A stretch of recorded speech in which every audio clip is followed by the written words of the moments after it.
결국 온 가족이 홍만대 회장의 비자금을 충당하기 위해 달려갔다. 이 장면을 보면 너무 안타깝습니다. 예서의료원에 이송된 홍만대는 자신을 24시간 감시하고 있는 간병인을 물끄러미 바라보면서 대충 상황이 어떻게 돌아가고 있는지 감을 잡는 모습이었습니다. 이송 차량에서부터 정신이 돌아왔던 덕분에 자신을 이 병원으로 데려온 사람이 윤은성이라는 사실은 알고 있었지만 의식이 깨고부터 계속 모수리의 목소리는 단 한 번도 들리지 않았기 때문에 모수리가 지금 뭘 하고 있는지는 파악하지 못하고 있었거든요. 하지만 윤은성에게 보고를 하는 간병인의 모습을 보면서 그제서야 윤은성이 자신을 모수리로부터 빼돌렸다는 사실을 눈치챈 것이죠. 이 사실을 알게 된 순간 홍만대의 머릿속에 가장 먼저 떠오른 생각은 단 1분 1초라도 이곳을 빨리 탈출해야겠다는 생각이었어요. 무려 30년이 넘는 세월 동안 꼬리 9개가 달린 모수리한테 감쪽같이 속아 넘어가서 가족들을 등한시한 채 제멋대로 살았던 것을 생각하면 하루빨리 모든 걸 제자리로 돌려놓아야 했습니다. 본인의 잘못으로 벌어진 일이니 스스로 이 모든 상황을 정리해야 했죠. 윤은성의 경우 모수리와 다르게 직접 병실을 지키지 않기 때문에 지금 탈출하는 것이 홍만대에게는 어찌 보면 절호의 기회나 다름이 없었는데요. 하지만 문제는 마음처럼 움직이지 않는 몸뚱아리였습니다.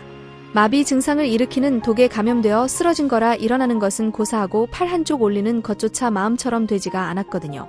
결국 하는 수 없이 이렇게 빨리 눈을 뜬 것만으로 만족해야 했는데요. 하지만 홍만대에게 방법이 아주 없는 것은 아니었어요. 그것은 바로 자신을 간병하고 있는 간병인에게 모든 진실을 말하고 탈출할 수 있게끔 도움을 받는 것이었습니다.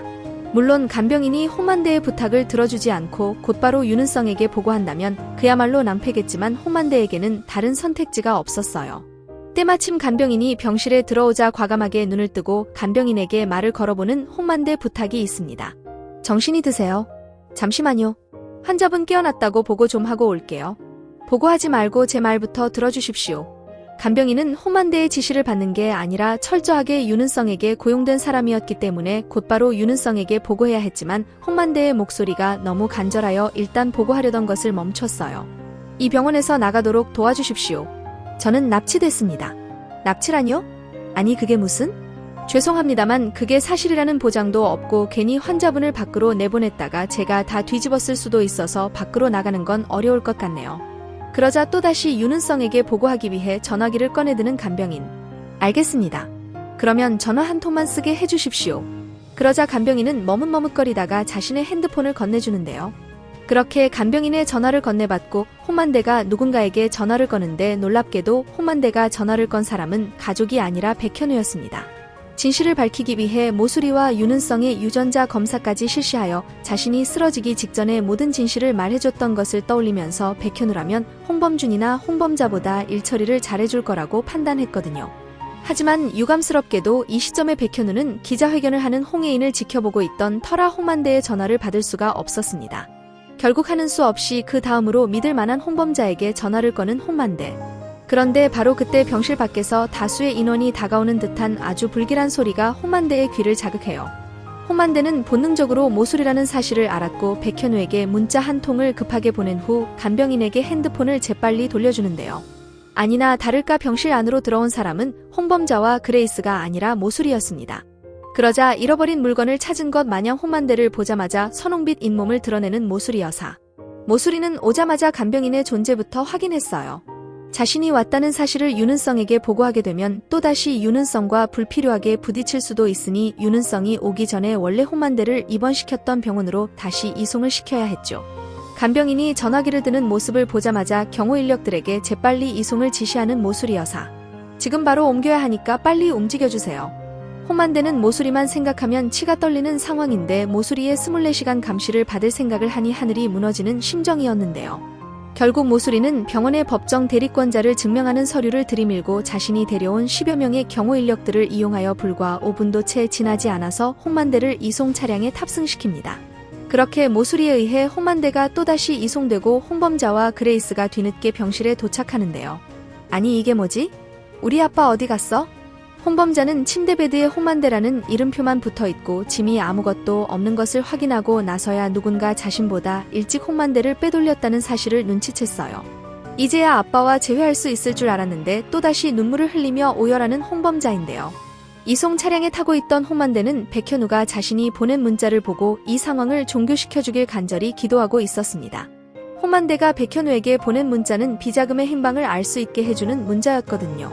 손과 발이 묶인 지금 상황에서 판을 뒤집을 수 있는 방법은 오로지 이 방법밖에 없다고 생각했는데요.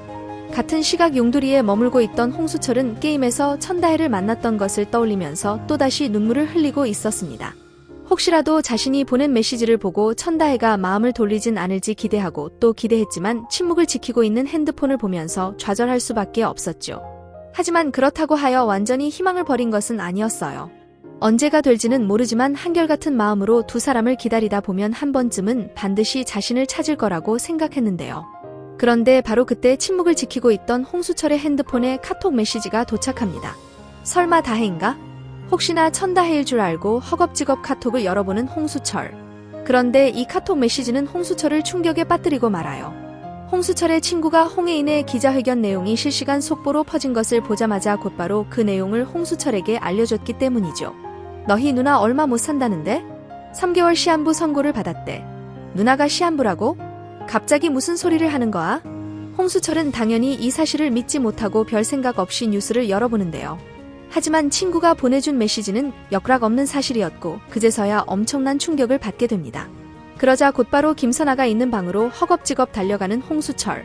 엄마 큰일 났어. 누나가 얼마 못 산대. 김선아는 커피값이라도 벌어보려고 대낮에 전봉회의 일을 도왔던 탓에 일찍 잠자리에 들어서 이제 막 잠들려던 참이었거든요. 그런데 난데없이 홍수철이 이상한 소리를 해대니 잠이 깼다는 생각에 조금 짜증이 밀려옵니다. 아니 수철아. 그게 무슨 뚱딴지 같은 소리야. 누나가 얼마 못 살긴 왜 못 살아. 아침까지만 해도 멀쩡했는데. 이거 봐봐. 누나가 기자회견장에서 시한부라고 말했다고. 김선아는 속보로 퍼지고 있는 뉴스를 보고 나서야 홍혜인이 얼마 살지 못한다는 사실을 비로소 알게 됩니다. 아니 어떻게 이런 일이 그동안 얼마나 홍혜인을 못 살게 굴었는지. 그 순간 김선아의 머릿속에 홍혜인에게 매정하게 되었던 기억들이 주마등처럼 지나가면서 눈가에 눈물이 맺히기 시작했어요. 오늘만 해도 너 설마 윤은성 밑으로 들어가려고 그러는 거냐고. 할아버지랑 수철이 내 아빠 다 따돌리고 니 혼자 회사 먹어보려고 윤은성이랑 짜고 침판이냐고. 비수가 꽂히는 말을 셀 수 없이 쏟아냈던 김선아잖아요. 홍혜인이 시한부라는 소식은 특히나 김선아에게 충격일 수밖에 없었죠. 그러자 이 모습을 보고 있던 전봉에도 하염없이 눈물을 흘리기 시작합니다. 그동안 감사했습니다라고 말하는 홍혜인의 말이 어찌나 슬프게 들렸던지. 홍혜인이 친딸같이 느껴져서 왠지 모르게 더 마음이 갔었는데 하늘이 무너지는 기분일 수밖에 없었는데요. 때마침 홍범자가 홍만대를 찾는데 실패하고 집에 들어오는데 김선아가 허겁지겁 홍범자를 붙잡더니 가쁜 숨을 내쉬면서 다음과 같이 묻습니다. 고모, 혜인이 아프다는 거? 진짜예요. 우리 혜인이 2개월밖에 못 산다는 거 진짜냐고요.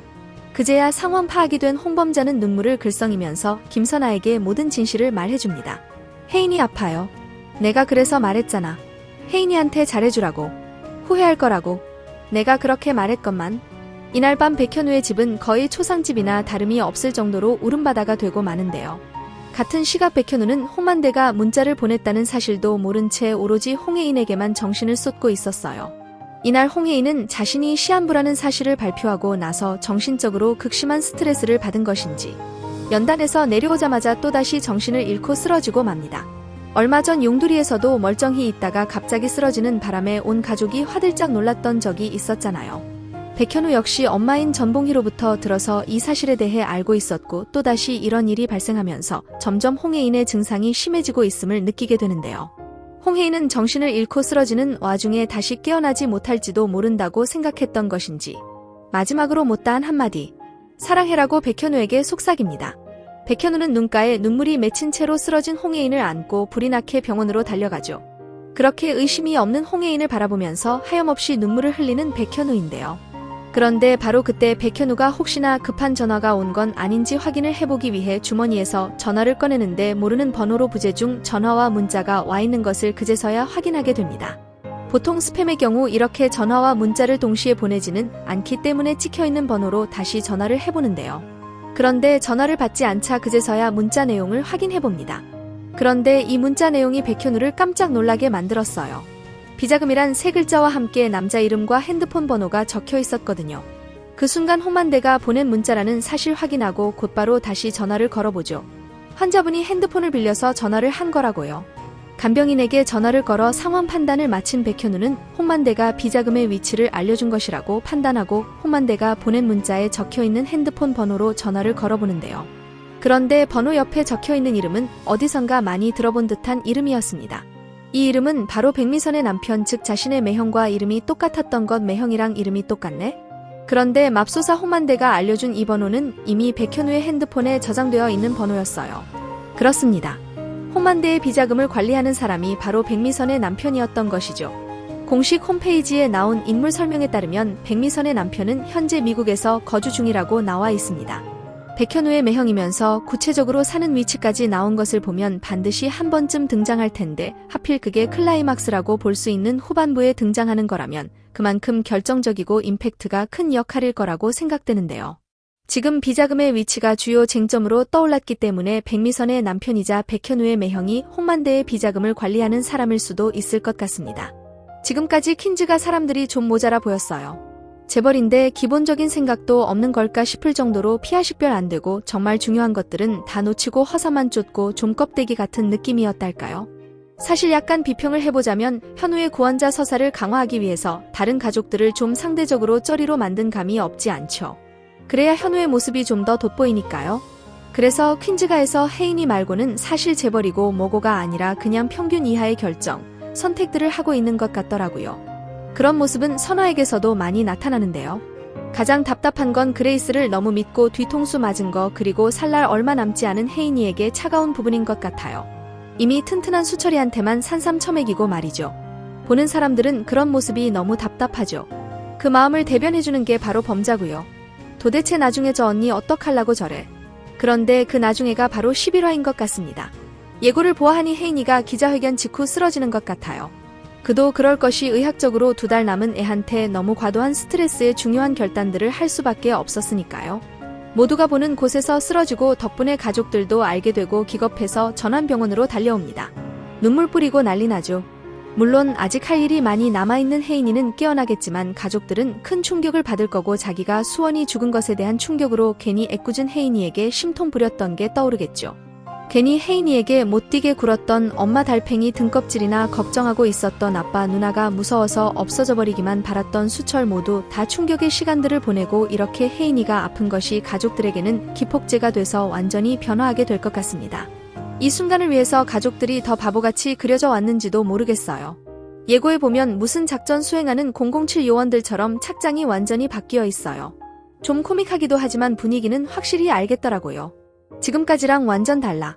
다 같이 각성해서 홍만대 회장의 비자금 잡기에 가족들이 모두 다 같이 뛰어드는데 가족들의 변화된 모습을 볼 것 같아 너무 좋네요. 홍만대 회장은 눈을 떴는데 지금 모수리가 잡으러 가서 자신이 영향력을 행사하기 위해 눈을 못 뜨게 하고 강제로 다시 재우지 않을까 싶어요. 의결권 행사 때문이기도 하지만 홍만대가 깨어나면 모수리는 그냥 바로 감방흥이니까요. 목숨 걸고 계속 재우다가 때가 되면 산소호흡기를 뗄 계획이었겠지만 어쩔 호흡기 때도 숨 잘 쉴 것 같은데요. 깨어나면 홍만대 회장도 각성 지금까지 잘못한 것들을 다 뉴스치고 가족들에게 용서를 구하지 않을까 싶네요. 특별히 복둥이 막내딸 범자와의 눈물의 조호도 기대합니다. 11화 예고 영상을 살펴보면 누군가에게 뽕나무 열매 오디를 건네받는 범자의 모습을 볼 수 있는데요. 아마도 김영민 배우님이 맡은 역할, 영송에게 받은 게 아닐까 싶죠. 밤에 만나자는 영송의 대사, 그리고 영송을 훔쳐보는 범자의 모습 등이 등장하는 걸 보니 본격적으로 두 사람의 로맨스가 시작될 것 같아 보여 기대가 됩니다. 특히 흰 런닝 차림에 여유롭게 책을 읽고 있는 영송의 모습이 인상 깊었는데 그러고 보니 어떤 설정을 가진 인물일까 궁금해 인물 소개를 찾아보니 용두리의 오은영 같은 존재. 요즘 보기 드문 무욕한 인물로 딱 먹을 만큼만 일하고 나머지 시간은 읽고 싶은 책을 읽거나 듣고 싶은 음악을 듣는데 쓰며 산다. 라고 나와 있는 것을 볼 수 있었는데요. 눈물의 여왕에서는 전혀 볼 수 없었던 특이 케이스 인물이 아닌가 싶죠. 범자 역시 이런 자유로운 영송의 모습에 더욱 매력을 느끼지 않을까 싶고 외모의 성격까지 마음에 쏙 드니 결말에 가서는 현우 다음으로 재벌가의 가족으로 들어가게 될 재밌는 인물이 되지 않을까 싶기도 하네요. 그리고 제가 매번 확인을 하지는 않았던 부분이라 확실한지 아닌지는 모르겠지만 드디어 네이버 인물 소개란에 등재가 된 영송이라는 사실을 알 수 있었는데요. 다른 특별 출연 인물들과는 달리 계속해서 등장하고 있었던 특별 출연 역할임에도 소개란에 나와 있지 않아 의문이었던 역할이었는데 드디어 세계관 안으로 들어온 영송이 된 것 같아 보입니다. 사실 이제는 특별 출연 역할이 아니었던 거라 보는 게 맞겠죠. 그리고 범자와의 흥미로운 전개들을 만들거라 기대가 되는 인물인데요. 이처럼 영송과 같은 특별 출연 역할들이 극의 재미를 위해 종종 등장하고 있는데 시작과 함께 볼 수 있었던 오정세 배우님과 함께 송중기 배우님까지 거물급 배우분들의 출연이 이어지고 있죠. 이후 깨알 재미를 더해줄 홍진경, 조세호, 남창희 분들의 출연도 예정되어 있어 더욱 기대가 되기도 하는 상황인데요. 이런 상황에서 전지현 배우님의 특별 출연이 있지 않을까 예상하는 글을 보게 되었는데 꽤나 가능성이 있어 보이기도 합니다. 이번 눈물의 여왕과 드라마 별에서 온 그대를 쓰신 작가님이 박지은 작가님으로 같은 작가님이라는 사실을 알고 계시는 분들도 많으실 것 같은데요. 출연이 예정되어 있는 홍진경, 조세호, 남창희 분들도 별그대를 통해 박지은 작가님과 작업을 하셨던 분들이라 같은 별그대 주인공으로 등장했던 그것도 김수현 배우님과 함께 호흡을 맞췄던 전지현 배우님이 등장한다면 여러모로 잠깐의 특별 출연으로 정말 흥미로운 장면을 많이 연출해낼 수 있지 않을까 싶은데요. 데히트를 쳤던 천송이 캐릭터로 퀸즈의 등장에 현우와 마주하게 된다면 도대체 어떤 장면이 연출될지 상상만 해도 너무 벅차서 만약 전지현 배우님이 출연하게 된다면 한국 드라마 역사상 가장 치트키급 특별 출연이 되지 않을까. 그럼에도 가능성이 적지 않아 보이니 정말 기대가 되는 부분입니다. 이미 출연하고 있는 김수현 배우가 별에서 온 외계인 도민준으로 더블 깜짝 출연을 해준다면 멘탈이 흔들릴 정도로 흥미로운 장면이 연출될 것 같기도 한데 상상 않는 장면을 꼭 시청할 수 있길 애청자로서 아주 간절히 바라봅니다. 여러분들의 의견은 어떠신가요? 여러 배우님들의 특별 출연이 이어지고 있지만 어쩐지 가장 기대되는 전지현 배우님의 출연 과연 흥미로움의 끝판 천송이의 등장이 이루어지게 될까요?